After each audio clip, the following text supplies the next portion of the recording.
Hey TV fans, Board now back with you. On this video I'm going to be talking about True Detective Night Country episode 4. It is called part 4.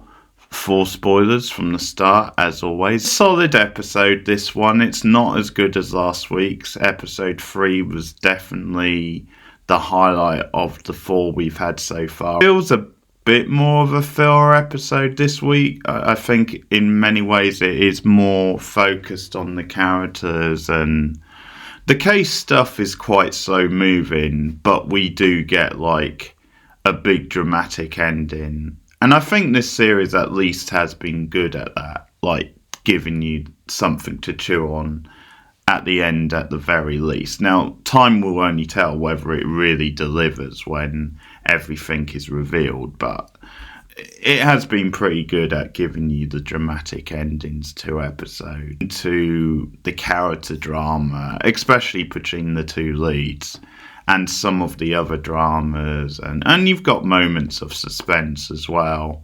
Then I don't actually mind that the case is moving as slow as it is. Like, if it wants to be more driven by the characters and their history and stuff, I don't actually mind that. It's not as good as last week's. It's not as good as the first one, I don't think. I would put it ahead of episode 2. It's set over Christmas Eve, and that plays like a big part in the theme of the episode.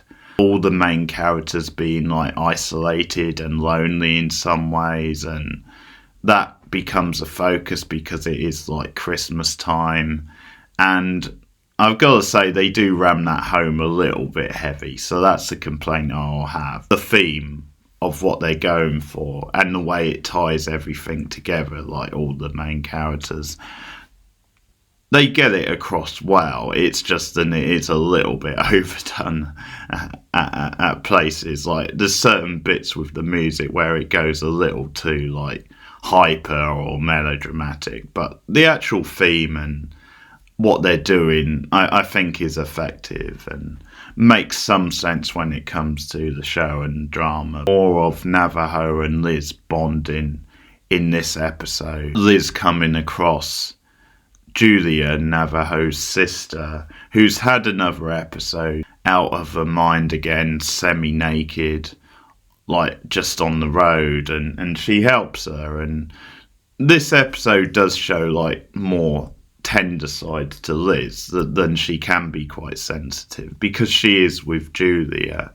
and she calls Navajo and she comes, and Navajo is like split between the case and looking after her sister, because Ted Lee, Christopher Eccleston character, is in like the office, and Navajo's worried, he's going to take the case off her, and Liz assures her, no, he's not going to do that. And like she just tells her, worry about your sister. She puts her in like a clinic, but it turns out later on she escapes the clinic, and when Navajo questions this later, the guy says it's not. It's like a voluntary clinic. People can come and go as they want. Julia committing suicide, and that's a big dramatic, like the reaction of Navajo once she finds out, because it takes a little while for her to find out. Goes on the rampage, like things turn really dark. She really goes off at the guy at the clinic, and then she randomly gets into a fight with some random guys and gets really bruised and bloody. The actress being like a boxer, it gave her a chance to show some of that off a little bit. But yeah, understandably, she's got a lot of rage. She does go off the rails. Another theme in this episode is that Liz doesn't believe in God, like isn't religious, and Navajo is. And that comes into play because they're having like a debate over that before Navajo tells Liz that her sister committed suicide. We're all alone, there's no ghosts, it's just us, and the dead are dead, and that's it. And another tidbit we like hear about Liz is that she had a son who she lost. Gets very drunk in this episode, and she falls asleep on the couch, and we see her having like memories, dreams of him being born.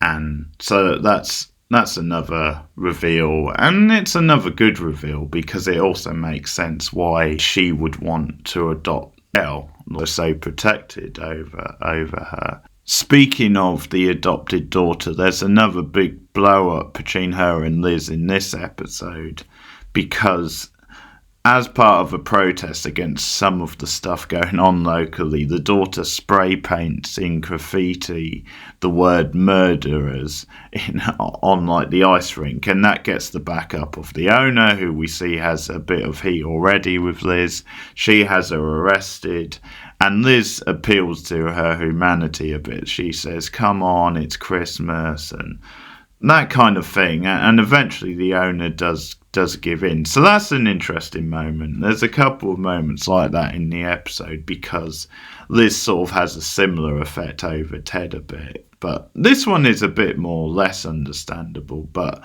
because of that, the owner of the ice rink, who I think might be played by Gina McKee, I'm not sure, it's definitely a familiar actress, she does agree to let the daughter go. But once she does, Liz is like all up in the daughter's face again, which is understandable. I'm definitely on Liz's side on this.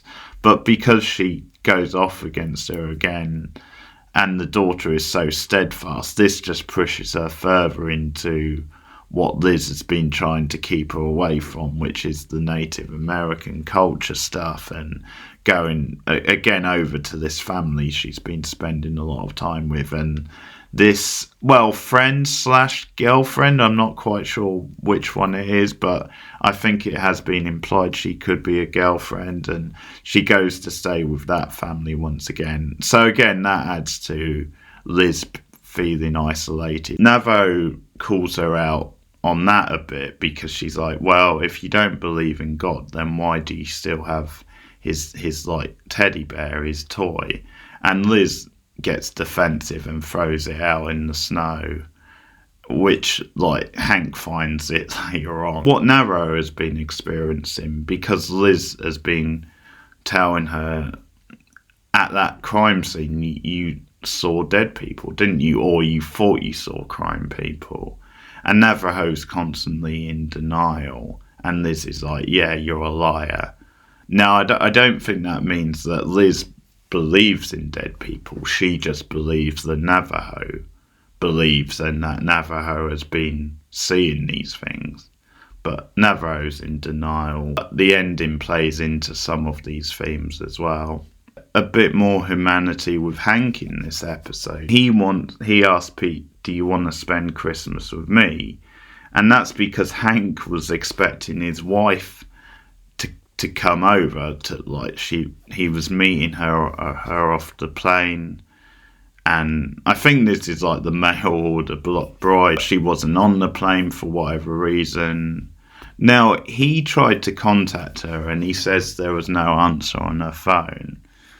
And one thing that crossed my mind, which might make a bit of sense considering what we've seen in the show so far, is that maybe this mail order bride isn't real.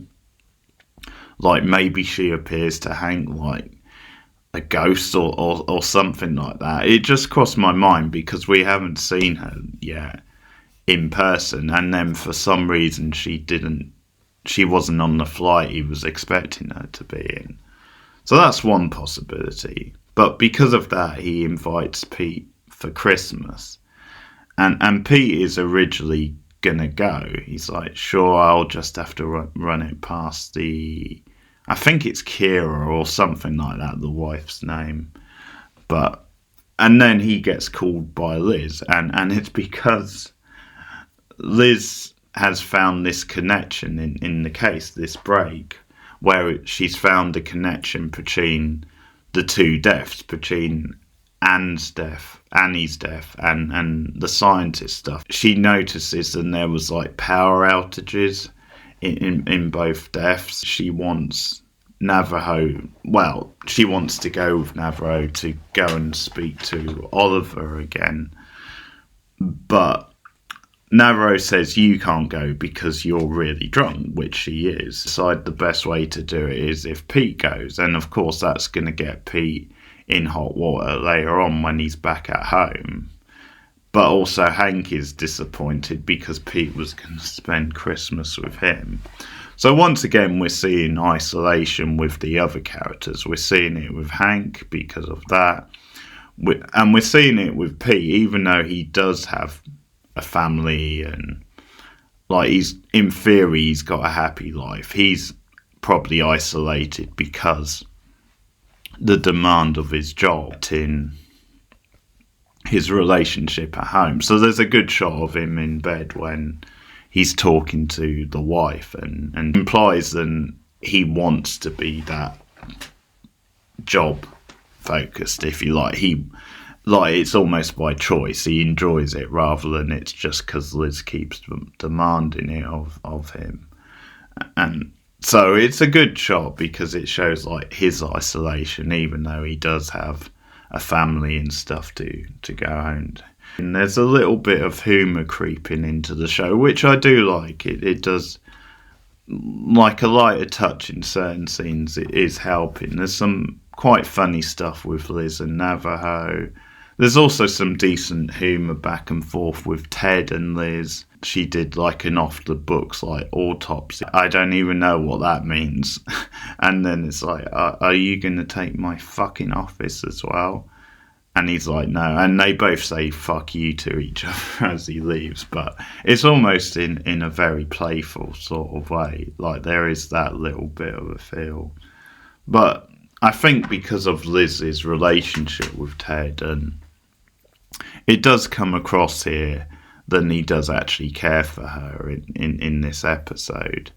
Like, you do see that in this scene, and then there's a scene later on where when she goes over to his house. But it does look like there is true feeling. I've expected him to be just a typical, like, hierarchy sort of douchebag. Like, that was definitely the way he was presented in the first episode he was in. I appreciate that, then they subverted that a bit. But just getting on to the actual, like, case for this week, they get a lead with this German guy, this Otis, his name is. Spend the episode trying to track him down. Speaking of a little bit of comedy, but they talk to this guy who's like a tech guy, and it's about the footage which they got off the phone last week.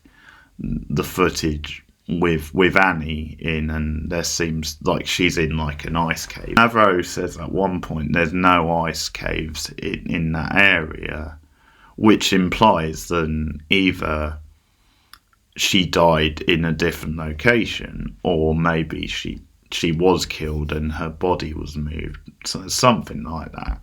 Could be supernatural once again.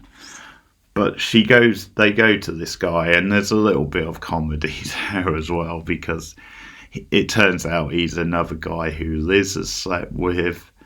And I think what really makes the scene funny is the way that Navo goes to the door, and Liz actually puts her back to the door when the guy's wife answered. And because she's got like this dirty look on her face when she sees that it's Liz, like, clearly she knows about the affair, because, yeah, it turns out. And Navarro's like, you've got to be fucking kidding me. Is there anyone in this town you haven't slept with? So that was really funny. And then the guy has a reaction when he sees it's like Liz. It's like, oh, you can't be serious. But yeah, they do want his help. And he says he's going to get them like a cave map, like of that area. Trying to track down Oliver again for more information.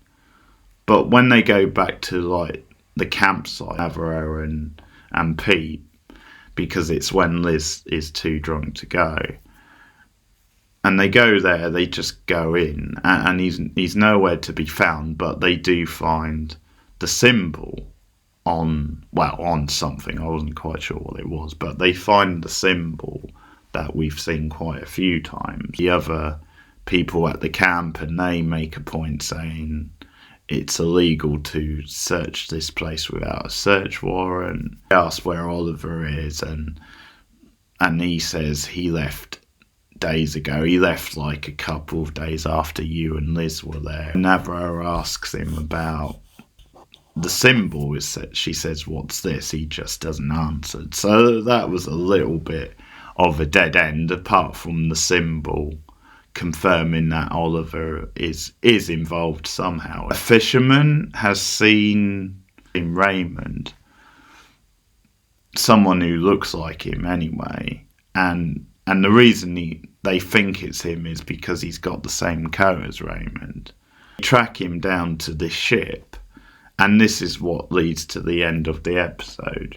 They're looking around the ship, like the direction of it and the suspense. It's a good way to end the episode because it's really moody, and the look of this ship with them searching around it with their flashlights, but it's really dark. It does look really like ominous. So it's a good bit of like suspense and direction, because also they split up at one point. So that adds to the drama a bit. Liz catches up to the guy in the coat, like he does a runner, and she catches him. It turns out not to Raymond, it turns out to be Otis. He's freaking the hell out, and she says, who gave you this coat? And he says it's Raymond. Navajo sees these bloody footprints, so she starts chasing them down, like following the trail. Now again, because of her state of mind and because she does keep seeing things, this could be in her head, but she follows them down. And meanwhile, Otis tells Liz that Raymond disappeared, and she says, where did he disappear? And he says, into the night country. And the music comes up all dramatic, and he says, you're all in the night country now, in a very ominous sort of way. And at the same time, we're cutting between this and Navajo. And we don't really see much of what Navajo sees, except that there's a Christmas tree there. And she just goes and sits by the tree and seems to be in shock. So I think this is just meant to be like a symbolic type thing. Almost like she has imagined like the footprint, for whatever reason this ship had like a Christmas tree on or whatever. I definitely got the impression it was maybe in her head, but I think maybe it's linked to just the death of her sister. It's void at Christmas time, but she's deep in shock when Liz finds her later. The big stuff is what Otis was saying about the night country. So it's a decent end to the episode, partly because of how well directed the scene is, and that there is some good suspense. He just being metaphorical. We know that the night country is how you describe this period where Alaska is like all in the dark. Talking about that, is he being just like metaphorical, like I said? Or is it more than that? Is it then there's something supernatural about the night country?